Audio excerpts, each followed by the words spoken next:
All right, you guys. So, if you guys were in the Telegram group, then you know what we're going to be talking about today. So, if you want to pick up a wrestler in a bar, just whisper in their ear that you have mats. There's really not much worse in the world of wrestling, other than maybe wrestling on concrete or in a dirt pit or something like that. That's much worse than necessarily rolling on a carpet or a hardwood floor or, heaven forbid, a fucking bed. All of these things generally tend to make a very awkward and uncomfortable, skin not friendly experience. So I just wanted to go ahead and start doing a little bit of a deep dive as far as what's out there, as far as what kind of mats, what kind of considerations that you guys want to be thinking about. And the first thing that I have come across a couple times, and it never ends well, is puzzle mats. And a lot of times people go for like really, really cheap ones. So we got these ones like this. This is probably maybe a ½ inch thick. And if you take, where the mats meet and you were to grab it right here and you start to pull apart, you see how easily that starts to pull apart? So this is going to be something that's just going to fall apart the moment that you start rolling on it, and it's just going to be a royal pain in the ass over time. Also, the texture that they tend to put on these tends to not be the most skin friendly, so when you rub up against these, oftentimes these are really, really intended more for like fitness equipment or something like that. Now, that doesn't mean that there aren't ones that are being made that are actually for wrestling specifically, but if I were going to be using those, I would probably be wanting to go with something that is actually coming from a wrestling company, such as a Dolomer, Resilite, Zebra, or something like that. So these ones, cheap, flimsy crap. The ones that I have in my living room are from Dick's, and I actually don't remember which ones. I think these might be Marcy. These are 5/8 of an inch thick, but you can see when I start to pull on here, you got a little bit of gap, but it's not like flopping apart right here. These ones, I think that they actually would probably hold up pretty well if we were actually to roll on them, but we mostly have them here and in the basement, in the workout area, for lifting weights and protecting the hardwood floors. So it's not so much that we put them out for wrestling, and again, the texture on here is not exactly wrestling friendly.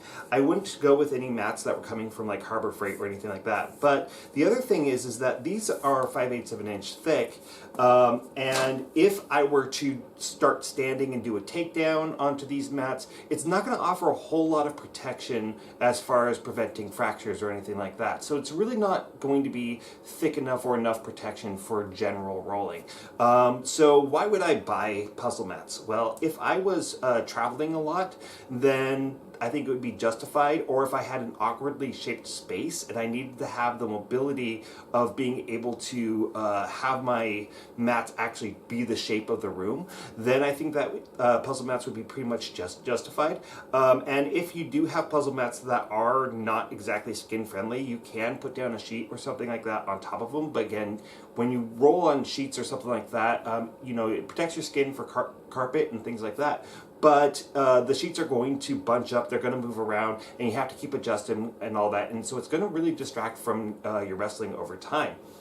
So again, if I were going to be buying puzzle mats that I wanted to travel with because I don't want to roll in the hotel bed, or I want to host an event, or I might be going to somebody's space, their home, where they don't have mats, but I want to have mats available, so I want to be able to travel with them. Puzzle mats can tend to be pretty light. You can probably use them as checked baggage, and so you can actually travel with them. So there are definitely pros to it, but I definitely don't think that you should be skimping by buying ones that you would find at Dick's, or even the super thin ones, because again, they're not going to offer you much protection, and you're probably going to be fighting with them falling apart and all that. So get pretty decent ones if you're going to go that route. The other route that is going to be the most easy to travel with would be something like the roll-up Dolomer mats. Now, Resilite does have their own, but I prefer Dolomer because it's the only one that I've seen that actually has a Velcro system that allows you to Velcro the mats together rather than having to use tape and glue, which is going to be a more permanent thing. Most companies that have a roll-up mat are thinking that you are just going to glue them together, they're going to go down, and then they're going to stay down. And even with Resilite, which is the brand that used to be the really, really thick, heavy wrestling mats that they had through the 80s, 90s, and even early 2000s, that were just one solid piece of rubber. And these were super ridiculously heavy, and you'd have to have a cart to bring them out. Now everybody's going with EVA foam now, and so it's going to be much softer material. It is going to be way lighter and going to be a lot easier. And you'll see that they actually cut on the backside using water pressure, right? A water cut. I forget what they call that, in order to cut them out. Although there was one person who was doing a review, and I don't know how true this is, that says that Dolomer actually bonds the foam to the top cover, which is usually going to be like a vinyl or something like that. And so they actually stay together better than other companies that might be using a glue, which the glue can come undone over time. And so those are going to be, that's going to be your other lightweight option that would probably work as a checked bag, because you're going to usually have two of them, and sometimes you can get a bag that will hold both of them.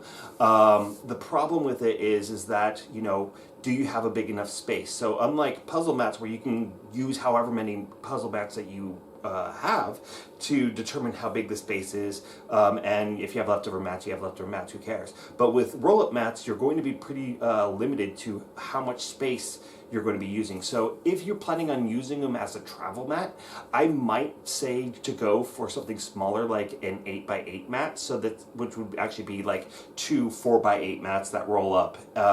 That's just going to give you just enough space to be able to roll well without necessarily being limited, because most people's living rooms and whatnot are going to at least be, you know, 10 by 10 or have 10 by 10 availability to put down mats. But, you know, there's still, you have the possibility of having mats that are just going to be too big.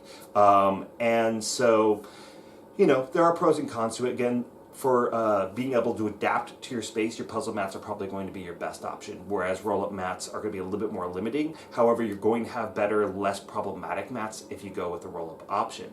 The mats that I have that are actually in my basement are 12 by 12 when put together, and those are accordion style mats. And so these ones are actually Velcroed together so that, you know, they, you know, the two pieces sit down and then they're Velcroed and they don't come apart. I've had them for probably 14, 15 years now, maybe even longer. And they are starting to show a little bit of signs of wear over that time, but I've actually really, really liked them. And I don't actually know the company that made them. I probably could go downstairs and check, but they do hold up really well.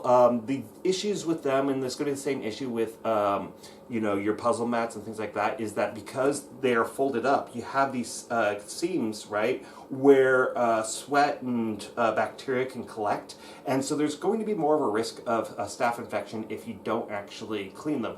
One trick that you can do is after you clean the surface, you put them up and lay them against the wall all folded up, and then you wipe down the sides, and then you'll get into those seams and hopefully get rid of all that bacteria. I do, by the way, use a special mat cleaner that I bought from Matman to clean my mats, just because it's going to be more antifungal. Bleach is going to kill any like bacteria or viruses and things like that, but it's not necessarily going to get into the fungus and deal with those moisture issues and stuff like that. And so the thing about the accordion mats is that they generally tend to be pretty heavy, and they take up a lot of space for storage, whereas the roll-up Resilites and the puzzle mats, you can break them down and then they're a stack, right, and you can just pop them in a closet, whereas the accordion mats don't really do that very well. The last option that is generally going to be available to you, and I don't know of any other company besides Zebra that necessarily makes them, are these big old cube mats, which are just one piece, and what you have to do is you have to actually build a wooden frame for them to sit in, and then you just place the mats down, and you know, after a while, if the top starts getting grody, you flip them over, and then you know, then you just roll on the other side, and so you kind of get this double use out of them because you can actually flip them and all that. But you know, they're not very travel friendly. They have all the same problems as accordion mats, and if you don't have a frame to put them on while you're rolling, they're going to separate apart. So if you are going to use a permanent space, like you have a dedicated wrestling area, and especially if it's in a basement or something like that, it's a good idea to build a springform floor underneath the mats themselves. And what I mean by that is that you would build a frame just like you were going to be using the zebra mats, and then you take spare foam, usually the same stuff that you would be making your mats on, and then you would glue that underneath plywood, right? That you'd really want about 2, maybe 3 inches thick, and you probably want not too much of a gap between the boards, so maybe up to a foot between, and then you've got like these 6x6 squares of foam, and then you put that out there, create that nice frame, and then you put your mats on top of the plywood there, and therefore you get kind of an air gap, so if there's any moisture coming up from the ground or anything like that, it's not going to collect there. It also makes it a lot safer for you if you're going to be doing throws and takedowns, because you've got that extra cushion and movement that you're going to get there without necessarily relying on the thickness of the mats to do it. And that's how they do it in a lot of dojos and things like that. So that's just a general idea of one way that you can set up your mat room. But for most of us, we don't necessarily have the space for a dedicated mat room. So you have to think about, okay, how am I going to store the mats, and whether or not I'm going to be needing to travel with them. So for most people, I think that you're probably going to be sticking with the puzzle mats or the Doliber mats. And again, don't be cheap about puzzle mats. Just because they oftentimes are the cheapest option doesn't mean that going as cheap as they come is necessarily going to be a good thing. They also generally tend to offer the least amount of protection. So just to kind of give you guys some budgeting for these, so I've got the puzzle mats here, and the 3 brands that I have listed are going to be Zebra, Great Mats, and Doliber.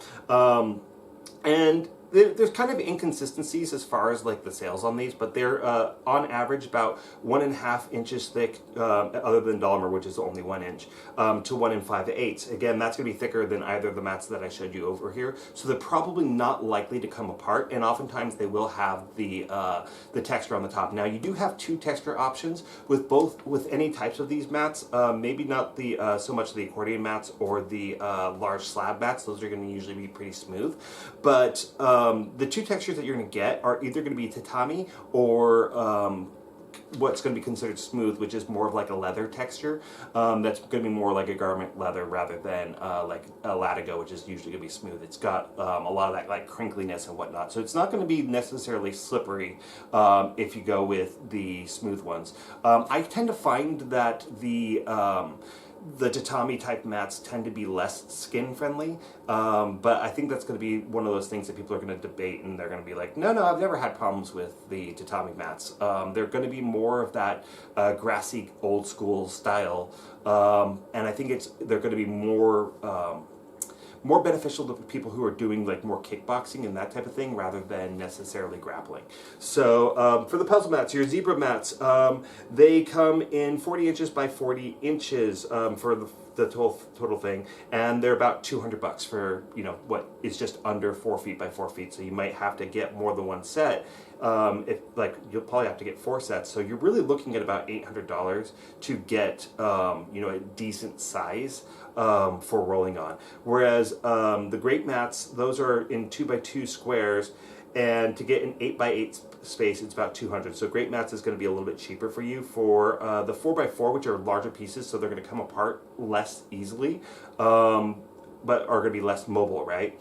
Potentially. Those are $132, so you save a little bit of money when you go with the larger sized Great Mats. And I think they're not actually literally 4x4. I think they were 1 meter by 1 meter, which is pretty close to 4 feet. The Doliber, which they only had the 10 by 10 foot total size, which is 9 total mats. It's the thinnest of all the ones that were coming from a martial arts background, and that's 1 inch thick, and that's $270. Personally, I'm a little bit biased towards Doliber, just because they're the ones that basically created the roll mat, and everybody else is copying them now, and they have the highest quality as far as roll mats go. So when it comes to accordion mats, Doliber has those as well. The 4x8 is $200. The 5x10, which remember, if each of these you're going to end up having to buy 2 of them. So, you know, for an 8x8 space, you would be spending about $400, $500 for a 10x10 space. The 6x12s, which you'd buy 2 of them, is going to be like $720. Which is about the size that I have downstairs. And I don't think mine were quite that expensive. I think that, but they were a Christmas present, but I think that, Travis said they were around 500. So there could have been another source for them. For the 4x10s from Great Mats, which is going to give you an uneven space, but who knows what you have available to you, is $174. So for, you know, a 8x10 space, you're probably looking at $350 or so. 4x8, that's going to be $144 or $288 for an 8x8 space. For your roll mats, again, I think that the roll mats honestly are going to be kind of the gold standard for a good wrestling space. And Delamer is the only one that I saw that actually has a Velcro option. But you do have to make sure that you're getting the ones because they have non-Velcro options as well. And so for the Velcro option, they have the 10x10. It's a 1.25 inch thick, and that is going to be 700 to 770. The 770 is with the Velcro option, 700 is without. And with the roll mats, again, a lot of times these ones are going to be connected via tape, which is going to create a sticky mess, and also you can't pick them up once they're down, which kind of defeats the purpose of having roll mats in the first place. But, you know, if you have a dedicated wrestling area, that's great to go with. For the Delamer 12x12s, which they didn't seem to have a Velcro option, that's 1.5 so it's much thicker, is $1,300. For the Reslites for the 10x10 is $725, but they did not have a Velcro option at all. And they for the 1.25 inch thick, which was still but 10x10, is $785. Now for the large slab mats, and I'm just including this because I think it's the least practical for most people, especially for a home gym. They are $1,144, and they only had a 13x13 option. So that's going to be very, very large mats. And I feel like that's got to be 2 slabs rather than just 1. But, you know, the main thing to consider is going to be how often are you going to use them? How are you going to store them? Do you need to travel with them? And if you don't, you know, I think that accordion mats or even the slab mats, if you have a dedicated wrestling space, might be actually the most practical, just because they're going to probably hold up better than the roll mats or the puzzle mats.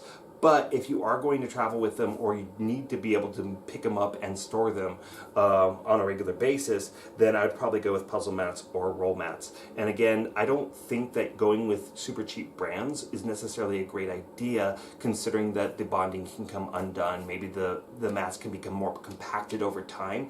And you definitely don't necessarily want to go with mats that have a lot of cushion. So you might be able to find similar accordion mats or roll mats that are not specifically for wrestling and or Brazilian Jiu-Jitsu or grappling judo, that type of thing.